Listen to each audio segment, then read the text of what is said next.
A subtropical paradise forever changed. The oceanfront town of Surfside, still overcome with grief and pain, 1 year after the 12-story condo building Champlain Towers South collapsed, killing 98 people. It's been really tough. Neil Handler is the father of Jonah Handler, one of only a few people pulled alive from the rubble. He was touched by God. He's a miracle.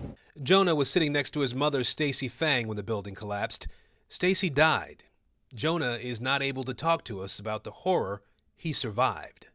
Every doctor, every psychiatrist I talk to tells me that and they all say the same thing, that he's no different than a combat veteran who just came back from war. And he's 16. Jonah suffered broken bones, including 12 compression fractures in his spine. Today, the teen still aspires to become a baseball star, throwing out the first pitch at a Florida Marlins game and working every day to become stronger. He's committed, so he works as hard as he can until he can't, and then he takes a break, and when he feels better, he goes back at it. For survivors like Jonah, thunderstorms cause frightening flashbacks to the night of the collapse.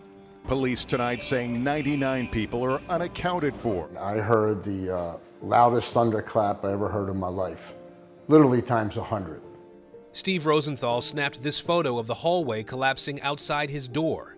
And I'm hearing my neighbors go, help me, get me out. Now, their door's locked, there's nothing I can do. First responders rescued Steve, seen here from his 7th-floor condo where he lived for 20 years.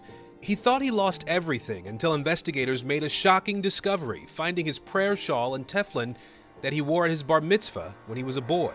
So you talk about a message, from God, being spared, that 10 feet, the destruction stops from my door, 10, 12 feet, and then finding probably the two most religious items in Judaism, kind of like just turned my life around.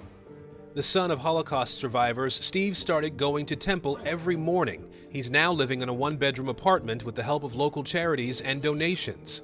Today, the site of the collapse is secured by a fence draped with the 98 names of those who perished.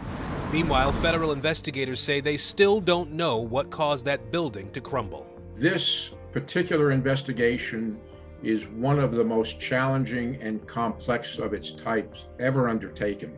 We have about 24 failure hypotheses right now. It's unusual to be a year into an investigation and have that many working hypotheses. One thing that we do believe we've come to understand is that there's likely that there were several contributing causes to this failure. Investigators say they hope to have the answers by 2024. One thing we do know, time is not standing still. A developer from Dubai will close on the sale of the site in the coming weeks for $120 million, with plans to build a luxury residential high-rise. And Thursday, a judge gave final approval to a more than $1 billion settlement for residents and for families who lost loved ones in the collapse.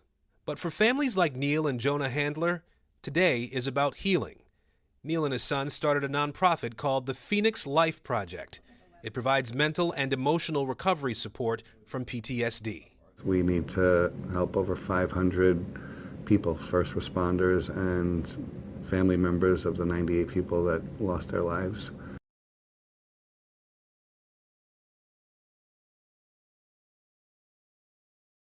Thanks for watching our YouTube channel. Follow today's top stories and breaking news by downloading the NBC News app.